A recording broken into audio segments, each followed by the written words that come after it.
Let's go through my Chevening interview preparation questions and answers. Before you continue to watch, please take a moment to hit subscribe below if you haven't already, and make sure you click that notification bell to get notified once I release a new video. Hi guys, welcome back to my channel for another video. My name is Karen Harriott and I am a 2020 Chevening Scholar recipient from Jamaica, and I am in the UK in lockdown, but still grateful to be here.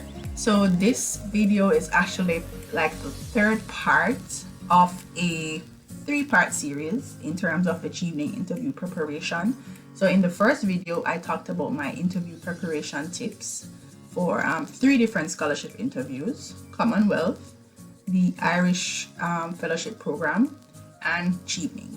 So you can check those out, or you can check that video out. And then the next video I talked about was the actual questions and answers that I went through in terms of my scholarship interview. There are about 8 questions. The interview lasted for about 50 minutes, and yeah, I'm here now. So I talked about the questions as well as the answer that I would have given.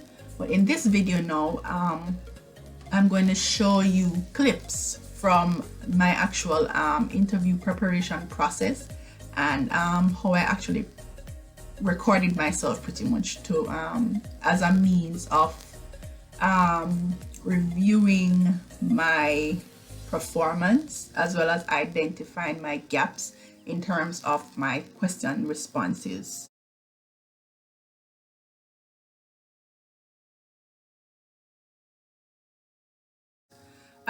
So this video was actually not, or these clips were not actually meant to be released. So I'm not looking all that great in them because they were supposed to just be for me, but I think that it could be useful for you guys as well.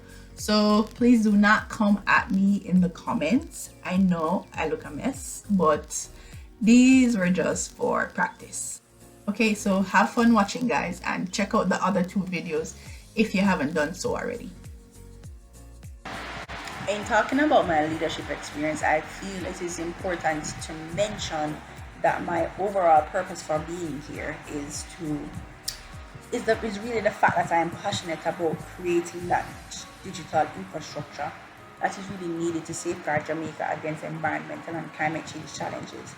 And in all the initiatives that I've been involved in, it has in some way or another impacted this overall goal, because I've influenced the way that they now run things or they now do things.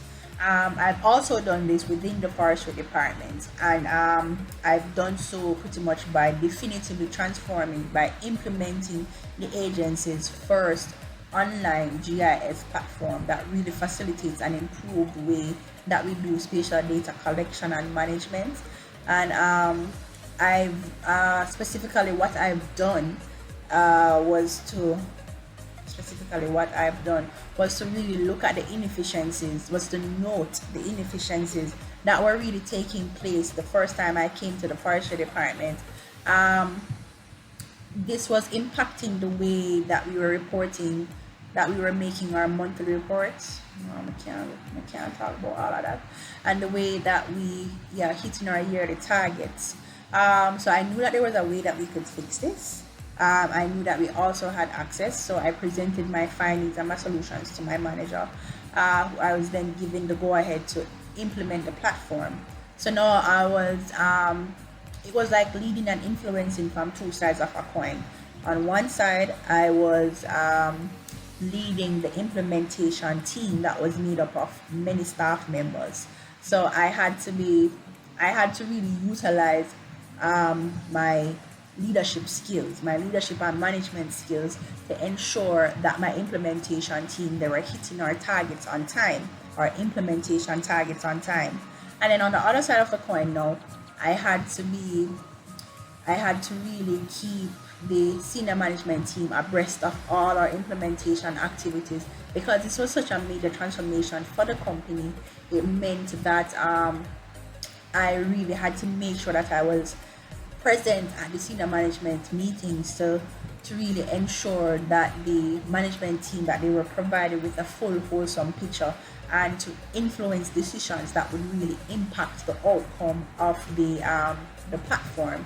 Now at the end of the day, I was really able to pull this together, implement the first online platform, so it overall improves the way that we do that we conduct spatial data management processes.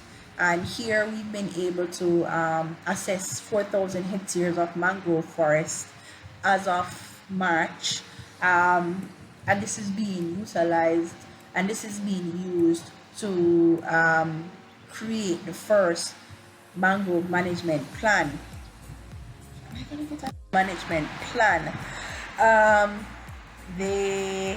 It's also going to be used in the 3-in-3 initiative, and that this was announced by the Prime Minister a few months ago, that we'll be planting 3 million trees in 3 years. This is such a tongue twister, yeah, but we'll be planting 3 million trees in 3 years.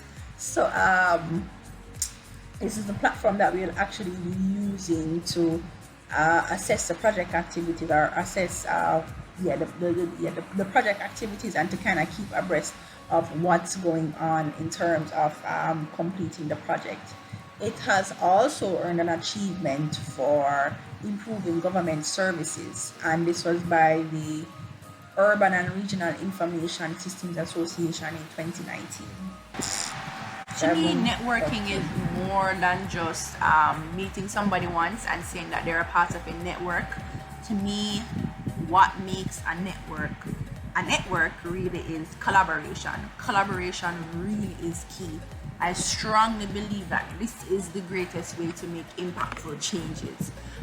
So whether it is in me contributing to or supporting the projects or initiative that persons within my network are involved in, or whether them supporting me, the fact of the matter is we're working together towards making impactful changes. So I recall in about 2013 when I met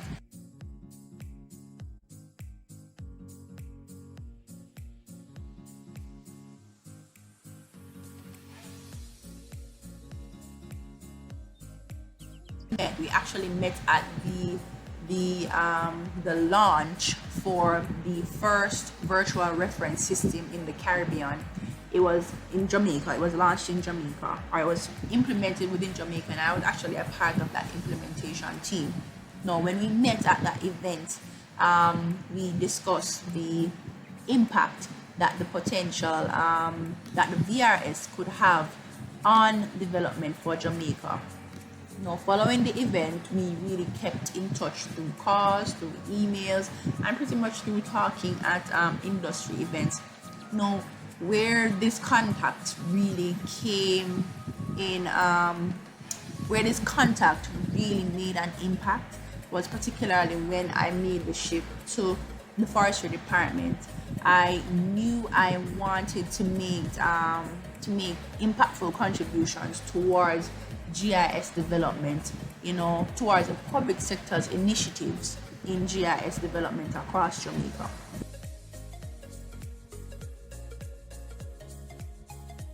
So in already having established this contact, I knew I could, call him up to talk about my interests, which I did, and subsequent to that, I was invited to the land meetings. Now, I knew I could do more. I also knew what I could do. So at my request, we really talked about utilizing my position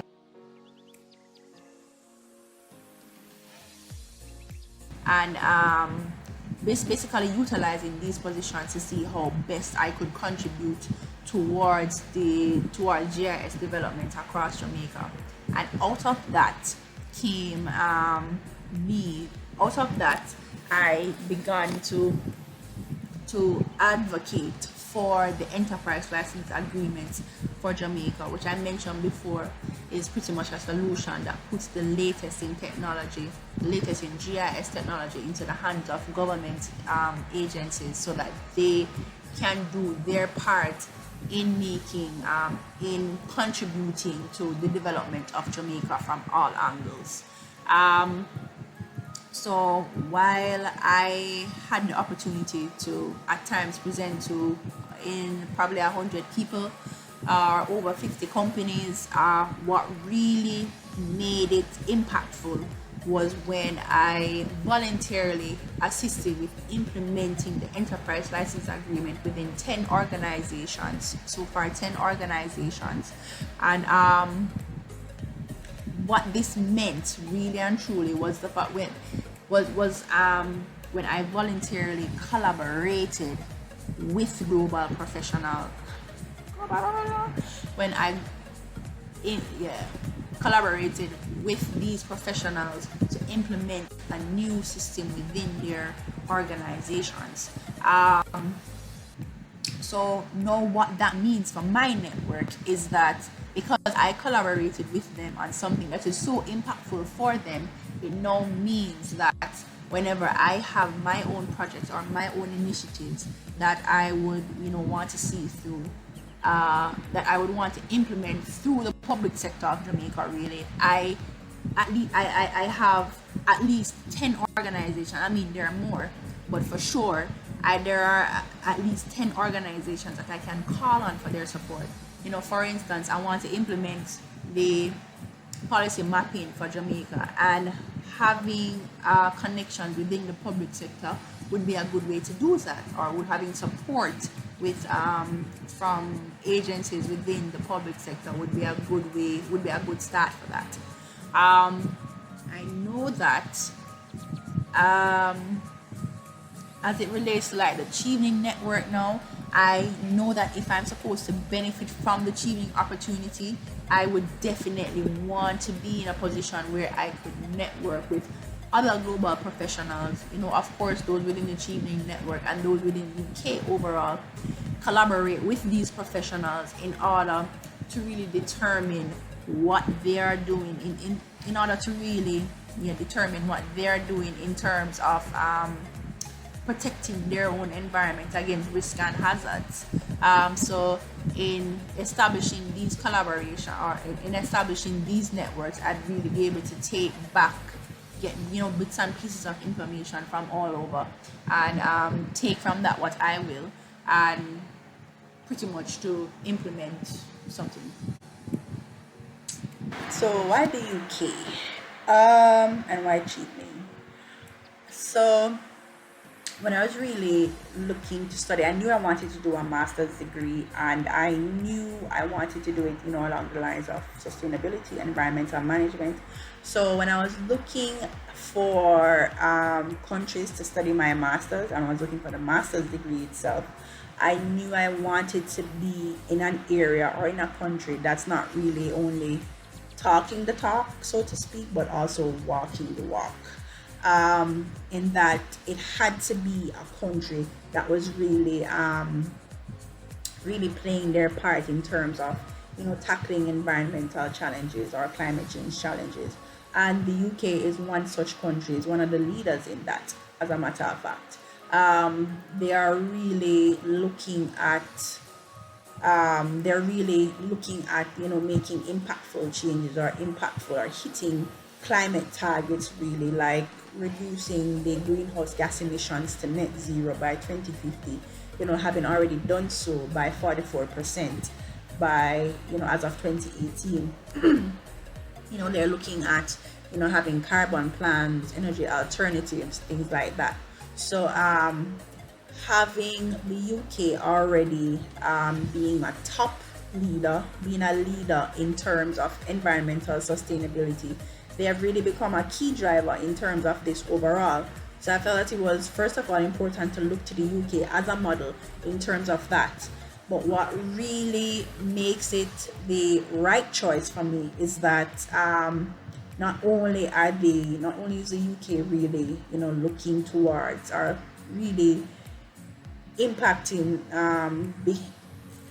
not only because the UK has been one of the early adopters towards hitting climate targets, but the universities, they're following suit in that fashion. So they're really following the the the the precedent that has been set by the country, pretty much by setting their own climate targets, as well as doing research that really impacts climate changes. So having universities really doing so, along with the fact that they are ranked among, the mostly ranked within the top 1% in the world, which means that the educational system there is top notch. All of that means that if I were to study in the UK, it would really provide me, with that perspective, with that first world perspective that I would really need for really looking at how I should be protecting my environment against climate change, or environmental risk and hazards. So having the opportunity to study in a world-class institution, it would really, world-class institution, not only in terms of the quality of education, but also in terms of what they're doing for climate change. It would really mean that my time there, it would be wisely spent. Now, in terms of why Chevening, of course, this is actually a funny story. When I first found out about Chevening, it was through my director, my boss, who sent me an email about it. So when I read the email, I called her up and I was like, "What's Chevening?" And she was like, "Oh girl, it's not Chevening, it's Chevening." So I was like, "Okay, I'm sorry." So she told me a little bit about it, and of course I would have done my own research to find out more about it. So when I was really researching the opportunity, I really saw how prestigious it was. So to really have to really to have gained a Chevening scholarship, this is something that you can write about in any biography that you have. So first of all, and then because it's that prestigious, it's like literally one of the best, if not the best. It's the best in the world. But what really makes Chevening it for me is the fact that we pretty much share that vision, or yeah, we really share that vision in making sure we really share that vision in highlighting the importance or the value of collaboration. As I said, that collaboration really is the way to make the greatest impact within any society or within a country, wherever it is. So in being able to gain that opportunity to really expose myself to prospective networks, I know that this is something that would really play a critical role in terms of my future career plans, really. Okay guys, so that was a lot. So I hope you found this video useful, and thank you so much for watching, and see you next time. Bye.